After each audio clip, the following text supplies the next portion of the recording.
वह सितंबर का अंतिम सप्ताह और रविवार का दिन था।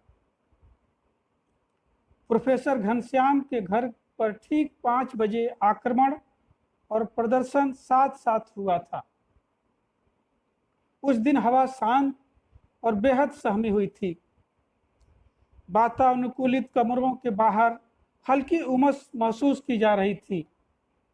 इस आक्रमणनुमा प्रदर्शन या प्रदर्शननुमा आक्रमण का ओर छोर सहमी और शांत हवा में सांस लेने की वक्त जरूरत का फैलाव करना था, जिससे कि पढ़े लिखे या सोचने समझने वाले तहजीब सीख लें, अपने घरों, दीवारों या हाथों के अंदर रहें, बतियाएं, संस्कृत रक्षा की कस्में खाएं और देशद्रोहियों को सबक सिखाने के लिए वैसा ही सोचें जैसा कि कहा जाए। यह एक ऐसा काल था जिसने प्रकृति के अंग प्रत्यंग को अपने इशारे पर चलाना शुरू कर दिया था।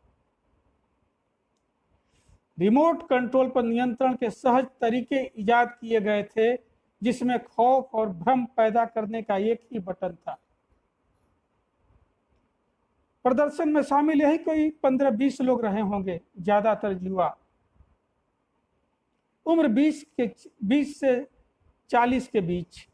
उनके चेहरे पर आक्रोश के बजाय लंपटई और दबंगई थी। गले में खास रंग का गमछा था। समय के साथ गमछे के रंग और लगाने की स्टाइल का पेटेंटीकरण हो चुका था। प्रॉक्टर और प्रोफेसर रामबचन तिवारी पर उस समय विश्वविद्यालय का अतिरिक्त भार था। लिखित और अलिखित सभी गतिविधियों को संचालित करने में उनकी अहम भूमिका होती। उनके विरोधी कहते कि प्रोफेसर रामबचन तिवारी बाहर से नियंत्रित होते हैं और कुलपति रामबचन तिवारी द्वारा। प्रोफेसर के घर पर हुए प्रदर्शन पर भी प्रोफेसर रामबचन तिवारी की सतर्क निगाहें थीं। उनके अनुसार प्रदर्शनकारी बाहरी थे, कैंपस का उनसे कोई लेना देना नहीं था। प्रोफेसर घनश्याम से उनकी नाराजगी का कारण भारतीय परंपरा के विरुद्ध बोलना, लिखना और सांस्कृतिक छेड़छाड़ करना था। कहने को तो लोग कुछ और भी कह रहे थे, मसलन कि उनकी जात, विचारधारा और लेखन क्षमता, जिसके सहारे वह पुरातन संस्कृतियों को अंधविश्वास और पाखंड का अंड बंड लिखते बोलते रहते थे। कोई जरूरी तो नहीं कि हर क्रिया के विरुद्ध प्रतिक्रिया का पुराना तरीका हो। तरीके बदल रहे हैं, यह समय की मांग भी हो सकती है। अवकाश का दिन कुछ सुस्त और अलसाए मौसम को ओढ़े निरीह लग रहा था। कैंपस में कोई विशेष गतिविधियां नजर नहीं आई थी, सिवाय प्रोफेसर रामबचन तिवारी की गाड़ी के, जो 2 बार कुलपति आवास की ओर धुआं उड़ाते गई और आई थी। प्रोफेसर रामबचन तिवारी प्रॉक्टर होने के नाते भी कैंपस की हवा बयार पर नियंत्रण रखने का अधिकार रखते थे। उधर प्रदर्शन के बाद विश्वविद्यालय पुलिस चौकी इंचार्ज की मोटरसाइकिल घुरघुराते हुए प्रोफेसर घनश्याम के आवास तक गई थी और जांच पड़ताल के बाद लौट आई थी। चौकी इंचार्ज का नजरिया साफ था, बिना वजह किसी की भावनाओं को ठेस नहीं पहुंचाना चाहिए। मास्टर का काम है पढ़ाना, वो सिर्फ पढ़ाए। राजनीति करनी है तो कोई पार्टी ज्वाइन कर ले।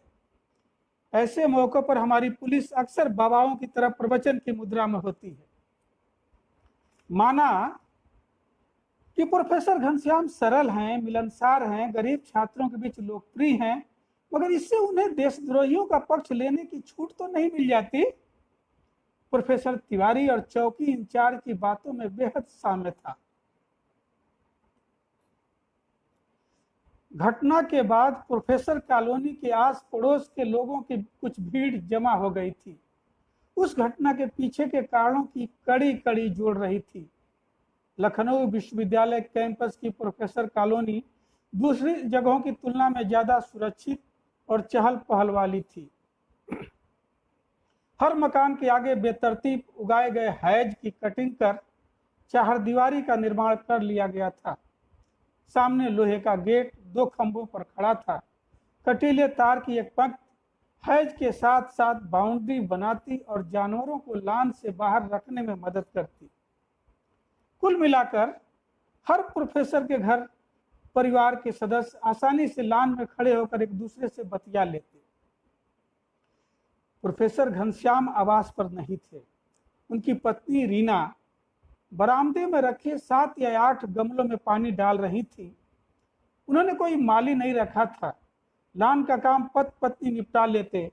प्रोफेसर का बेटा बीकॉम ऑनर्स प्रथम वर्ष का छात्र था। वह भी कभी कभी लान और गमलों में पानी डाल देता। उस दिन वह खाना खाने के बाद सो रहा था। रीना को एकाएक कुछ असामान्य सा लगा। शोर और नारों का एक कंपन पास आता जान पड़ा। उन्होंने गर्दन उठाकर आसपास के घरों को निहारा। कहीं कोई नजर नहीं आ रहा था। गर्मी और उमस के कारण बच्चे खेलने के लिए बाहर नहीं निकले थे।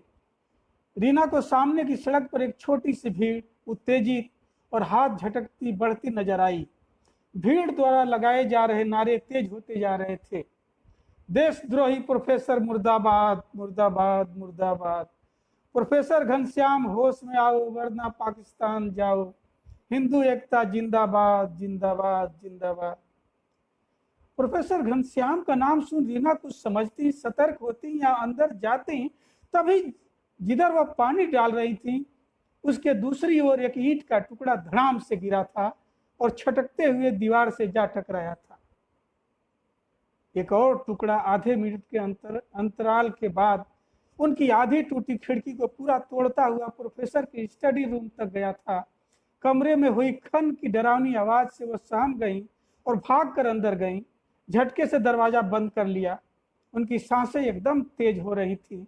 चेहरे का आकार संकुचित और मलिन हो गया था। वह शीघ्रता से आंगन की ओर खिसक गई थी। बेटा भी धड़ाम की आवाज सुन हड़बड़ाकर मम्मी के पास भाग आया था। क्या बात है मम्मी? उसने इधर उधर निहारते हुए पूछा था। रीना की आवाज निकल नहीं पाई थी। उन्होंने आंगन से प्रोफेसर कॉलोनी की ओर नजरें घुमाई। आसपास के अन्य आवासों की खिड़कियां खामोश थीं। सामने के पेड़ों पर बैठी चिड़ियां चींची करती उड़ रही थीं, मगर किसी के घर, दरवाजे या बरामदे में जीवंतता या खटपट न थी। उन्हें प्रोफेसर कॉलोनी पर खौफ का आवरण छाता नजर आया। किसे बुलाऊं? क्या कहूं? रीना सोच रही थी। बेटा हैरान था। रीना ने पड़ोसी प्रोफेसर सक्सेना की पत्नी मीना को आवाज लगाने की कोशिश की, मगर आवाज निकल नहीं पाई। लगा जैसे किसी ने गला दबा रखा हो। वह पसीने पसीने हो रही थी और बार बार बेचैन हो आंगन से मकानों के बंद दरवाजे निहार रही थी। रीना को लगा जो शोर उनकी आवाज के बाहर सुनाई दे रहा था अब धीमा और दूर होता जा रहा था। उनकी धड़कन की आवृत्ति कुछ कम हुई। उन्होंने कोशिश कर एक बार फिर मीना को आवाज लगाई। आवाज सुन मीना ने दरवाजा खोला और तुरंत आंगन में आ गई। प्रोफेसर कॉलोनी के आवासों के आंगन की दीवारें नीची थी और कभी कभार महिलाएं स्टूल पर खड़ी हो एक दूसरे से बतिया लिया करती। भाभी जी आप ठीक तो हैं? मैं तो घबरा गई थी। एकाएक मीना की आवाज ने रीना के अंदर के अकेलेपन को झटक दिया था। उन्होंने अपने साड़ी के पल्लू को चेहरे पर फिराते हुए चेहरे के भाव को बदलने की कोशिश की। मीना की ओर गौर से निहारा। खौफ ने रीना का पीछा न छोड़ा था। उनकी आंखों में अभी भी डर दबदबाया हुआ था। मीना ने स्वयं इधर उधर निहारते हुए अपने आंगन से बातचीत को आगे बढ़ाया। भाभी जी ये कौन लोग थे? क्यों भाई साहब को भला बुरा कह रहे थे? मीना ने जानना चाहा। रीना को समझ में नहीं आ रहा था कि क्या बताए। प्रोफेसर साहब घर पर नहीं है, वह होते तो कुछ बताते। रीना की आंखें भर आई थी। अरे क्या बताऊं भाभी जी, सक्सेना जी भी नहीं है। होते तो अभी तक पुलिस बुला लिए होते। दिन दहाड़े आतंक। मीना को सख्त नजर आने लगी थी। रीना अभी भी कांप रही थी। बेटा कुछ समझ नहीं पा रहा था और अपनी माँ को टुकुर टुकुर निहार रहा था। एक बार उसने बाहर का दरवाजा खोलने का प्रयास किया तो रीना ने मना कर दिया था। अभी नहीं, अभी भी रीना की आवाज में अजीब सा भारीपन था और सब जब तब लड़खड़ा रहे थे। वो डरी सहमी प्रोफेसर घनश्याम का मोबाइल मिलाने लगी थी। नेटवर्क में प्रॉब्लम होने के कारण मोबाइल टू टू टू कर रह जाता। उनकी खींच बढ़ रही थी। वो लगातार फोन मिलाने की कोशिश कर रही थी। मस्तिष्क किसी सही निर्णय पर नहीं पहुंच रहा था। दिमाग में एक तस्वीर धुंधलाती तो दूसरी उभर आती। कई बार एक साथ कई तस्वीरें घालमेल पैदा कर रही थी। लगता जैसे दिमागी कंप्यूटर हैंग हो रहा हो। आखिर प्रोफेसर घनश्याम से क्या दुश्मनी? मात्र लिखने बोलने से वो देशद्रोही बताए जा रहे हैं। जिंदगी भर देश और समाज की बेहतरी के बारे में सोचने वाले सामाजिक विज्ञान के प्रोफेसर का समाज के बारे में सोचना बोलना देशद्रोह है क्या? रीना की सोच किसी नतीजे पर नहीं पहुंच रही थी। वो कांपते हाथों से जल्दी जल्दी रीडायल बटन दबाती जा रही थी। आखिरकार प्रोफेसर के मोबाइल की घंटी बजी। प्रोफेसर ने व्यग्रता से पूछा, रीना तुम ठीक हो ना? आप कहाँ हैं? घर पर तो बवाल करने वाले। रीना ने अपनी बात पूरी नहीं की और हिचकने लगी थी। मैं आ रहा हूं, बस 5 मिनट में, परेशान न हो, बिल्कुल परेशान मत हो। और मोबाइल कट गया था। मैडम की धड़कनें और बढ़ गई थी। घनश्याम ने यह तो पूछा ही नहीं कि क्या हुआ। बात अधूरी रह गई थी। उन्होंने फिर फोन मिलाना शुरू किया।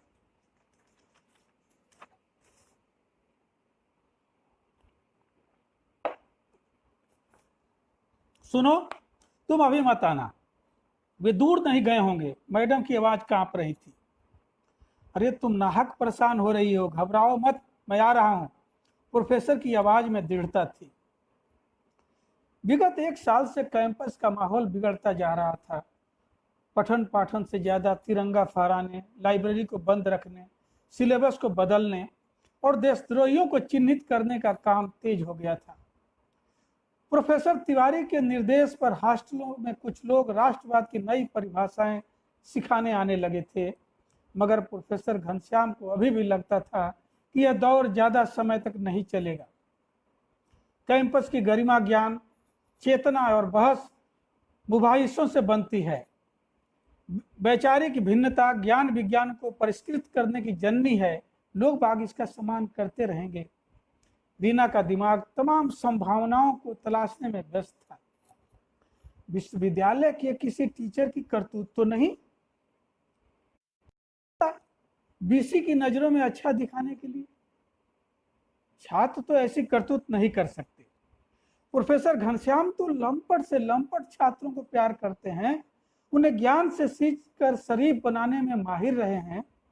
कभी किसी से ऊंची आवाज में बात नहीं करते।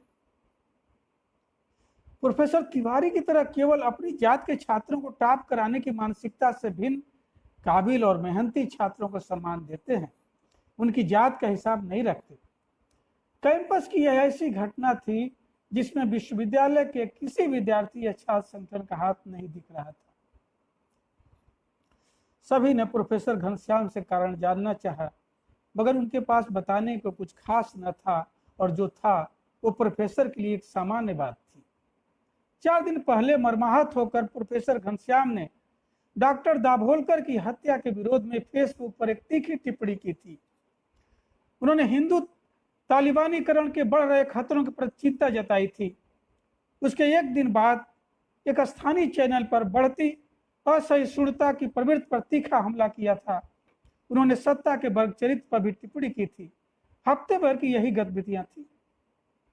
इनके अलावा कहीं किसी धरना प्रदर्शन में नहीं गए थे। किसी से कोई विवाद नहीं हुआ था, न तो विश्वविद्यालय में और न विश्वविद्यालय के बाहर। प्रोफेसर घनश्याम उम्र दराज और अनुभवी अध्यापक थे।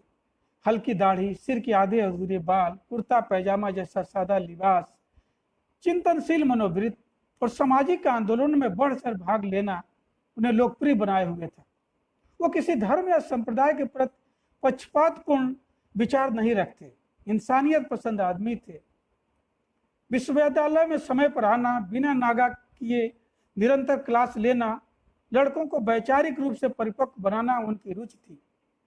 लोगों के बीच नफरत फैलाने वालों से उनकी नहीं बनती थी। वो वैचारिक हमले करने से डरते नहीं। बोलना और लिखना उनकी जवानी के दिनों से सगल बन चुका था। इमरजेंसी के दिनों में जब वह छात्र थे तब भी बोलने और लिखने के जुर्म में जेल जाने से नहीं डरे थे। वो अपने विरोधियों के वैचारिक विरोध को सहज स्वीकार करते और यह उनका अधिकार मानते थे।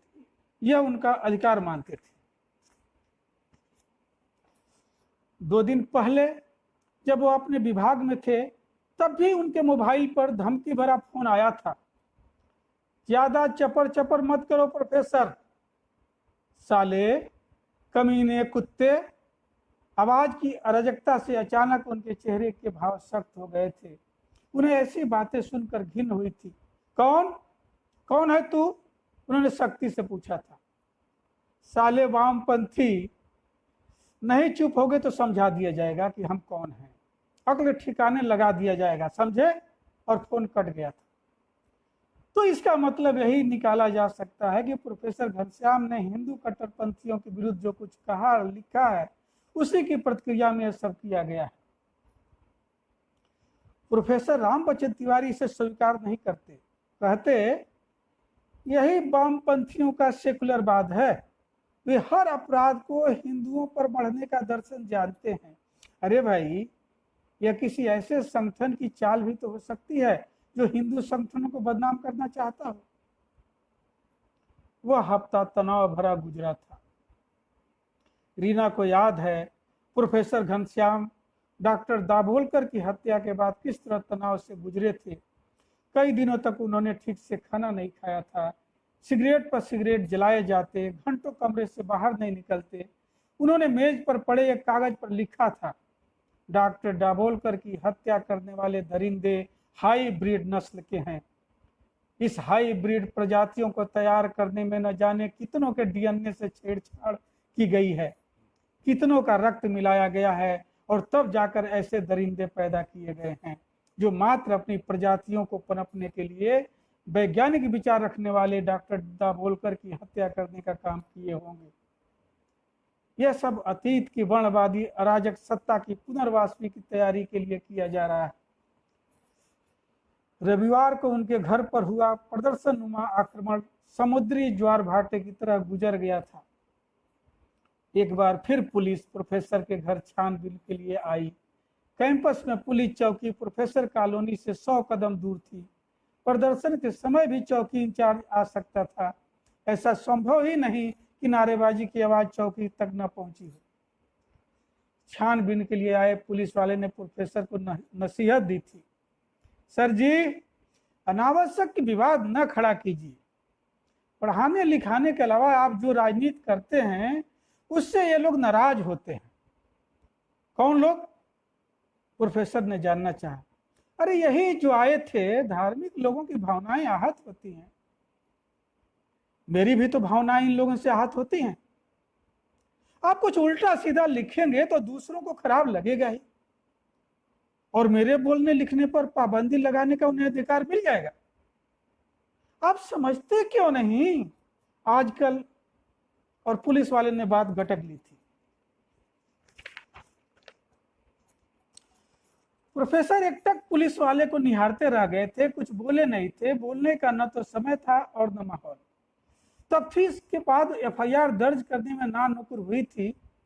जब कुछ अन्य प्रोफेसरों ने दबाव बनाया तो पुलिस ने हल्की धाराओं में अनजान लोगों के खिलाफ विरोध प्रदर्शन करने की रिपोर्ट लिख ली थी। अगली रात कुलपति ने अपने आवास पर प्रोफेसर घनश्याम को बुलाया था।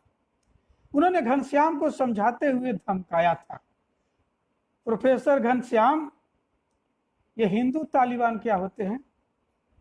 तालिबानों के बारे में पूरी दुनिया जानती है। उनकी हिंसक मनोवृत्ति और कट्टरपन को हमने अफगानिस्तान में देखा है, आज सीरिया युगांडा में देख रहे हैं। आपने एक नया शब्द कहां से गढ़ लिया? कौन है इसका सरगना? आपके दिमाग में यह बात आई कहां से? कुलपति ने नाराजगी व्यक्त करते हुए आंखों पर चढ़े चश्मे को उतारा, फिर उसे साफ करते हुए प्रोफेसर को घूरना जारी रखा। पता नहीं तब उनकी दृष्टि कितनी साफ थी या धुंधली कहा नहीं जा सकता। वो प्रोफेसर घनश्याम के चेहरे की दृढ़ता को पढ़ पा रहे थे या नहीं, यह अनुमान प्रोफेसर घनश्याम के लिए भी कठिन लग रहा था। कुलपति ने अपना चश्मा फिर चढ़ा लिया था। तो क्या अब एक सामाजिक विज्ञान के प्रोफेसर को सामाजिक संदर्भों में अपने विवेक से व्याख्या करने की इजाजत नहीं होगी? प्रोफेसर घनश्याम ने कुलपति के सामने प्रश्न खड़ा किया था। मगर आप दूसरों की भावनाओं को आहत तो नहीं कर सकते? कुलपति ने हाल के दिनों में गढ़ लिए गए चिर परिचित सवाल को सामने रख घनश्याम को घेरना चाहा। भावनाओं के आहत होने का सवाल विरोधियों को ध्वस्त करने और विचारों को कुचलने का तरीका नहीं बन गया है। हमारी आपकी भावनाएं भी तो रोज कहीं ना कहीं आहत की जा रही हैं। हम कहाँ जा रहे हैं किसी पर आक्रमण करने? क्या कानून अपराधियों की भावना का सम्मान करता है? नहीं ना। हिंदू तालिबानीकरण समाज का अपराधीकरण नहीं तो क्या है? प्रोफेसर घनश्याम ने अपनी बात को लंबा खींच दिया था। उनका चेहरा कुछ भारी और कसाव लिए दिख रहा था। कुलपति लगातार उनकी ओर सख्त निगाहें गड़ाए हुए थे। प्रोफेसर ने अपनी बात को अभी समाप्त नहीं किया था। मेरी किसी बात से किसी को आपत्ति है तो अपनी बात लिखे बोले। मैं उन्हें रोकने तो नहीं जा रहा। इब्राहिम लोदी जैसे मुस्लिम धर्मांध के जमाने में कबीर ललकार सकते थे और हम इस लोकतंत्र में अपने विचार नहीं रख सकते। प्रोफेसर घनश्याम बोलते बोलते कांपने लगे थे। कुलपति महोदय ने एक बार फिर चश्मे को आंखों पर चढ़ाते हुए अपने सख्त चेहरे को ढीला किया। सहानुभूति की कलई चढ़ाते हुए समझाने का प्रयास किया। मैं तो आपके भले के लिए ये सब कह रहा हूँ। आपकी बीबी बच्चों का ख्याल रखते हुए समझा रहा हूँ। दाभोलकर की तरह इतिहास में दर्ज होना हो तो जाइए, जो मन में आए कीजिए। मैं तो यही कहूंगा कि एक बार फिर बीवी बच्चों के बारे में कुछ सोचिए। प्रोफेसर घनश्याम कुलपति आवास से निकल आए थे। सड़क पर सन्नाटा और अंधेरे ने अपना विस्तार कर लिया था। सड़क पर चलते हुए उन्होंने महसूस किया कि कुछ पदचाप उनके पीछे या आसपास सुनाई दे रहे हैं, या इस समय भी वह कुछ लोगों की नजरों में हैं। उन्होंने एक बार पीछे मुड़कर देखा, मगर कोई दिखाई नहीं दिया। संभवतः यह उनके मन का भ्रम था।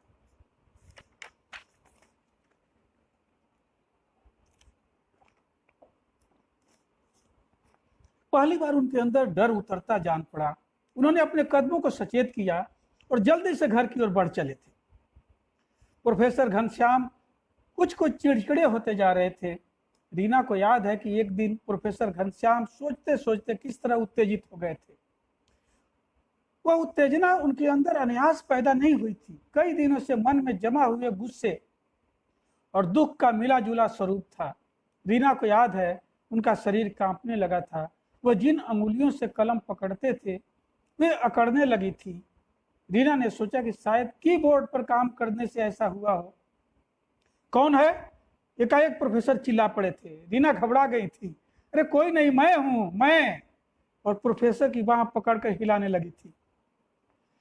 प्रोफेसर की तंद्रा टूटी थी। उन्होंने अपने कमरे में रीना को पाया। वो सोचने लगे, पता नहीं वो चिल्लाए थे या चिल्लाने जैसे भाव उनके होठों पर आए थे। वो किसी निष्कर्ष पर नहीं पहुंच पा रहे थे। रीना भी प्रोफेसर की मन स्थिति देख परेशान लगी। उन्होंने कमरे की दीवारों, मेज और फर्श पर पड़ी बेतरतीब किताबों को निहारा। सिगरेट के गिरे टुकड़ों को उठाकर डस्टबिन में डालते हुए उन्हें लगा कि डस्टबिन भर गया है। कई दिनों से उन्होंने डस्टबिन बाहर नहीं किया था। यह उनकी गलती है। उन्हें भी तो प्रोफेसर साहब के कमरे को कभी कभार देख लेना चाहिए था। माना कि वो अपने स्टडी रूम में बहुत कम दखलंदाजी पसंद करते हैं, मगर सुबह शाम तो आ ही सकती थी। तभी उनकी निगाह चाय की प्याली पर पड़ी। वैसे तो प्रोफेसर साहब जब भी अपने स्टडी रूम से बाहर निकलते कम से कम गिलास, पानी की बोतल या कप को लाकर रसोई घर में जरूर रख देते। यह काम वो खुद करना पसंद करते। डस्टबिन भर जाने पर बाहर रख देते। सिगरेट जलाने के लिए माचिस उठाते और उन्हें लगता कि माचिस खत्म हो गई है तो किसी को आवाज देने के बजाय किचन में जाते। जहां माचिस होने की संभावना होती वहां टटोलते। माचिस अपनी जगह पर न होती तो थोड़ा झुझलाते और अपने आप पर बिफरते, चाकुओं को इधर उधर हटाते और अंदर ही अंदर बदकते, कहते आजकल माचिस के बजाय चाकू ही चाकू दिख रहे हैं। कभी कभी बुदबुदाते, आग लगाने वाले बढ़ गए हैं, तभी तो हम प्रोफेसरों को दिल जलाने के लिए माचिस नहीं मिलती। इस तरह वह लगातार कई दराजों को खोलते और सामानों को उलटते पलटते। अगर इस बीच रीना की निगाह उन पर पड़ जाती तो वह बिना कुछ बोले आकर उनके हाथों में माचिस पकड़ा देती। प्रोफेसर के घर पर हुए आक्रमण के संदर्भ में शहर में विरोध प्रदर्शन हुए। यह देखते हुए टीचर एसोसिएशन ने भी बैठक बुलाई थी। अभिव्यक्ति की आजादी, विश्वविद्यालय लंबे समय से वामपंथियों के गिरफ्त में रहा है, इसलिए एक पक्षी नजरिए से हिंदुओं के विरुद्ध अनर्गल बातें करने का फैशन रहा है। मुसलमानों के खिलाफ कभी कुछ नहीं कहा जाता। अब यह नहीं चलेगा। हिंदू जाग रहे हैं। हम अपनी संस्कृति के विरोध में चलाए गए कुचक्र को अब समाप्त करेंगे। प्रोफेसर घनश्याम को अब यह समझ लेना चाहिए कि जिहादी ही तालिबानी कहे जाते हैं, हिंदू नहीं। प्रोफेसर घनश्याम लगातार अंधविश्वासों पर आक्रमण करते समय हिंदू धर्म और देवी देवताओं को निशाना बनाते रहे हैं। कभी उन्होंने मुसलमानों पर आक्रमण किया? हिंदू होकर हिंदू का विरोध फैशन हो गया है। कोई मुसलमान का विरोध कर रहा है? बताइए आप लोग। माना कि हमारी संस्कृति में हिंसा का स्थान नहीं है, नहीं होना चाहिए, फिर भी वनस्पत विभाग के प्रोफेसर ने जिस तरह वैदिक औषध वाटिका के निर्माण की बात की, उसका विरोध सबसे ज्यादा प्रोफेसर घनश्याम ने किया। उसे अंधविश्वास फैलाने वाला कहा। हमारे पुराणों में पेड़ों के महत्व के बारे में जो कुछ बताया गया है, उसे हम नहीं बचाएंगे तो कौन बचाएगा? यह वैदिक विज्ञान है। अगर इस दिशा में कुछ नए शोध हो रहे हैं तो किसी को क्या विरोध? क्या शोध हुए हैं या हो रहे हैं, हमें भी बताइए ना। दुनिया के किसी वैज्ञानिक ने आपकी शोधों को नोटिस में लिया है? प्रोफेसर घनश्याम फिर उत्तेजित होने लगे थे। कुल मिलाकर टीचर एसोसिएशन की बैठक ने कैंपस के माहौल में एक दूसरे तरह का भय घोल दिया था। प्रोफेसर घनश्याम का परिवार बेहद डरा हुआ था। रीना ज्यादातर खामोश रहती। उनकी बड़ी बेटी, जो पूना मेडिकल कॉलेज में एमबीबीएस द्वितीय वर्ष की छात्रा थी, मम्मी पापा को लेकर चिंतित रहने लगी थी। परिवार की मनोस्थिति को देख प्रोफेसर घनश्याम ने कुछ दिनों के लिए छुट्टी ले ली थी। वो ज्यादातर समय शहर की गोष्ठियों और सभाओं में रहने लगे थे। रीना उन्हें सतर्क रहने की लगातार सलाह दे रही थी, मगर प्रोफेसर थे कि चुप रहना मरने के समान समझते थे। उस घटना को 4 महीने बीत चुके थे। प्रोफेसर ने ड्यूटी ज्वाइन कर ली थी, लेकिन एक भय उनका पीछा करता रहता। उन्हें लगता जैसे कोई उनका पीछा कर रहा हो, उन्हें मारने के फिराक में हो।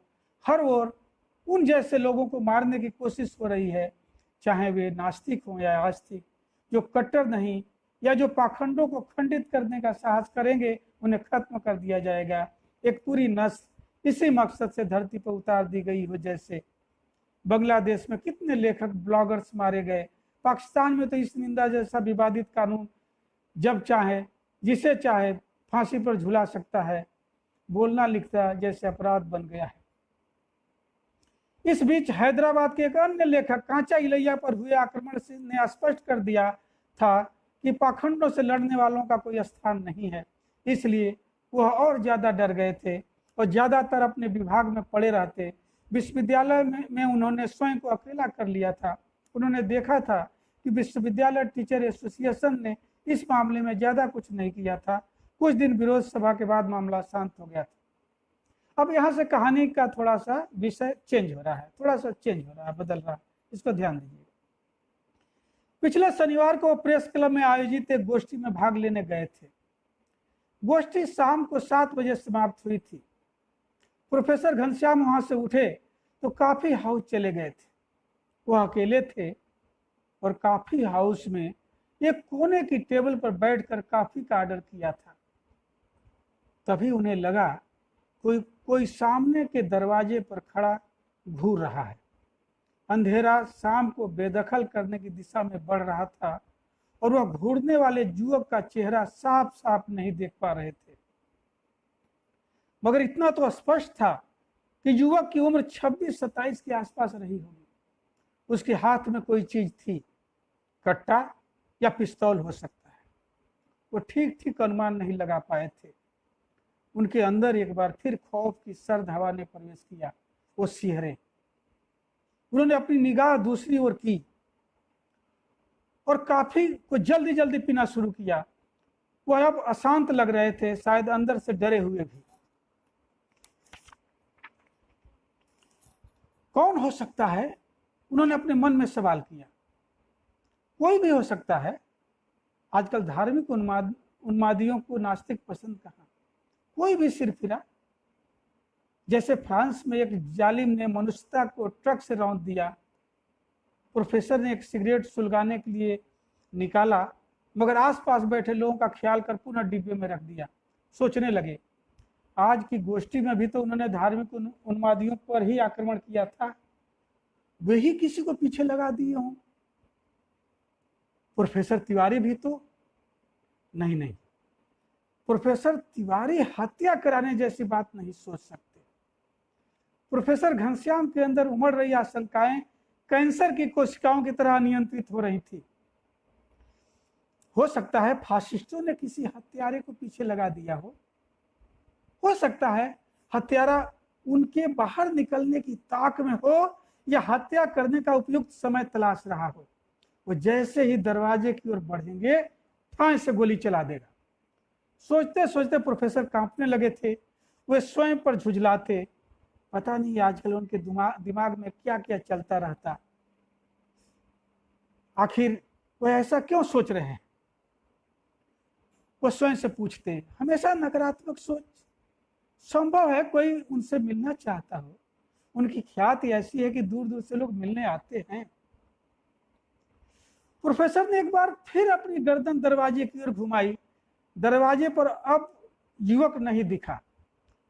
कहीं छिप गया होगा, उचित अवसर की तलाश में होगा। ऐसे लोग बड़े शातिर होते हैं, कई कई दिनों तक रेकी करते हैं। छात्र के वेश में भी आ सकते हैं। पहले पैर छुएंगे, फिर पिस्तौल चला देंगे। प्रोफेसर के मन में फिर आशंका के बादल घिराए थे। अंधेरा करीब करीब छा गया था, मगर शहर की जलती लाइटों का प्रतिरोध जारी था। वो झटके से उठे, झोले को कंधे पर टिकाया, वेटर को पैसा चुकाया और अपने अंदर साहस बटोरते हुए तेजी से बाहर निकल आए थे। बाहर सड़क पर भीड़ पर्याप्त थी और यह देख उनके अंदर का डर कुछ कम हुआ था। उन्होंने तुरंत ऑटो पकड़ा और विश्वविद्यालय की ओर निकल गए थे। घर पहुंचते पहुंचते लगभग 8:30 बज गए थे। दीना उनकी राह देख रही थी। प्रोफेसर ने आते ही जूता और कपड़ा उतारा, बाथरूम में गए और थोड़ी देर बाद निकलते ही बिस्तर पर जाकर पसर गए थे। रीना चाय का प्याला लिए आ गई थी और चेहरे पर बनते बिगड़ते भावों को छिपा रही थी।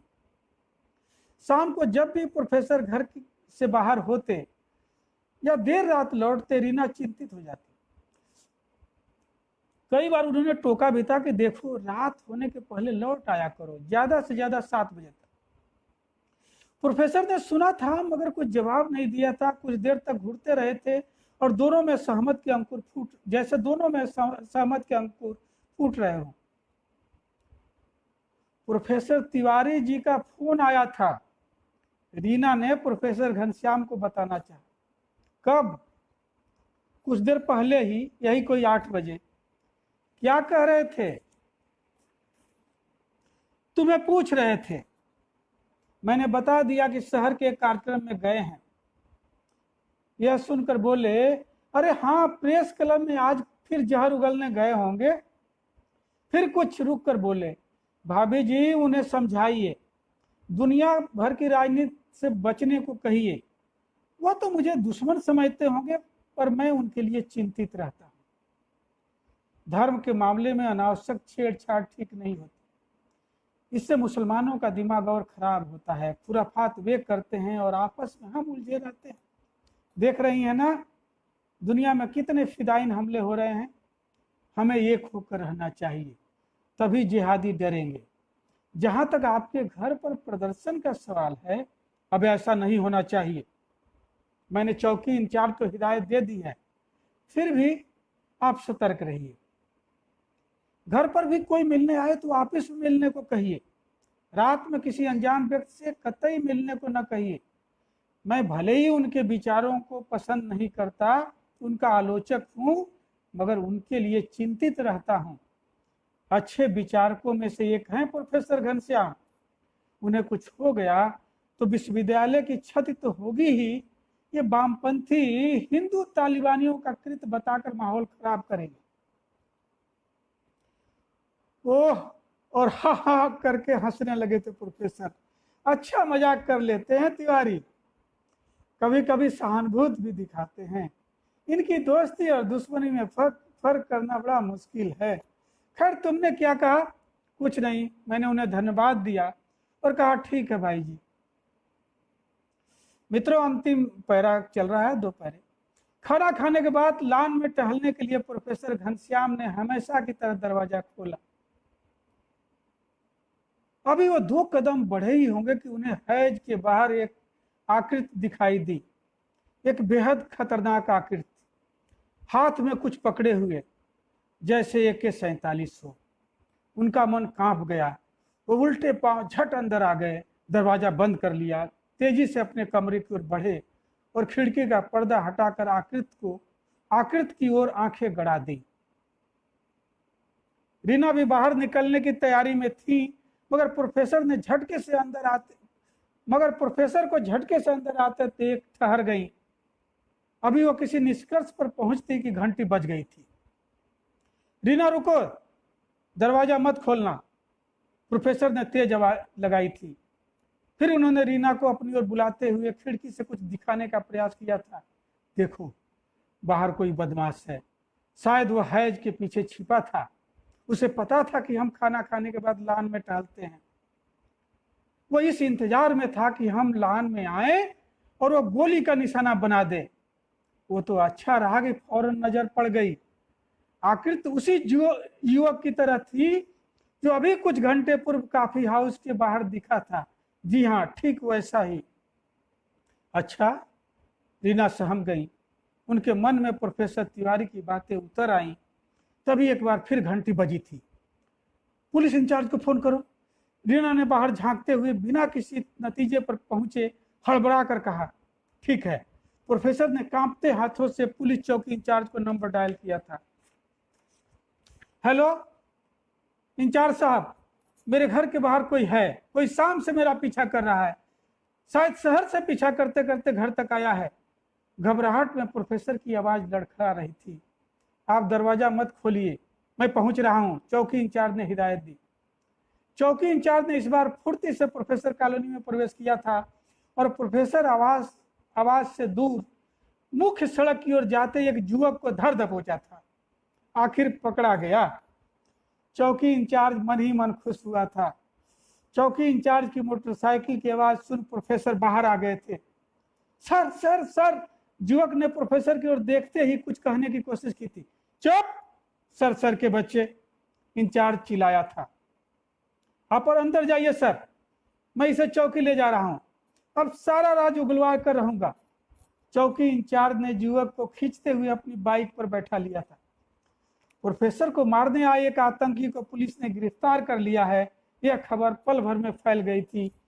पुलिस ने गिरफ्तार आतंकी से रात भर गहन पूछताछ की थी, हर हथकंडे को अपनाया था और अंत में इस तथ्य का पता लगाने में वो सफल रही थी।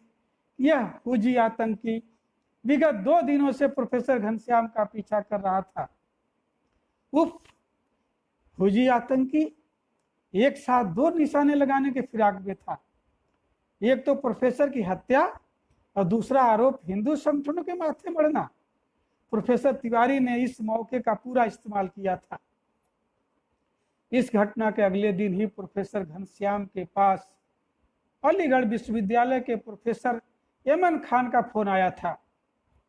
प्रोफेसर घनश्याम कैसे हैं? क्या बताऊं प्रोफेसर खान, कुछ समझ में नहीं आ रहा।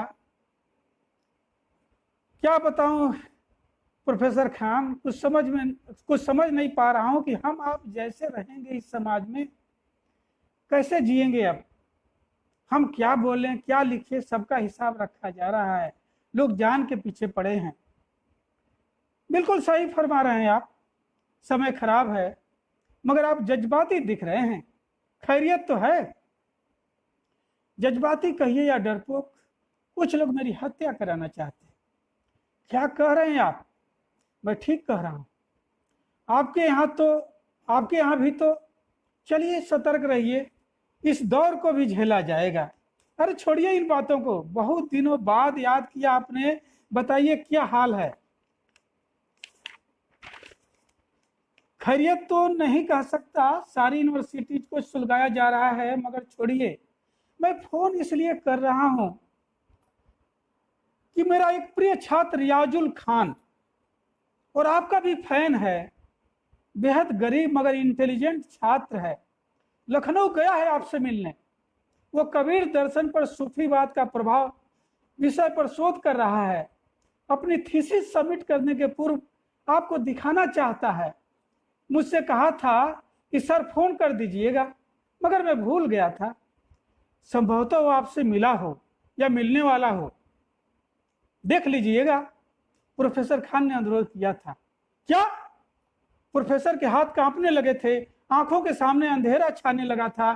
तभी उन्हें लगा कि धड़ाम से एक बम विस्फोट हुआ है ठीक लान के अंदर, और उन्होंने मोबाइल काट दिया था। हुजी आतंकी, नहीं नहीं नहीं नहीं नहीं, वो एकाएक चिल्लाते हुए तेजी से पुलिस चौकी की ओर बढ़ चले थे। धन्यवाद मित्रों, कहानी समाप्त।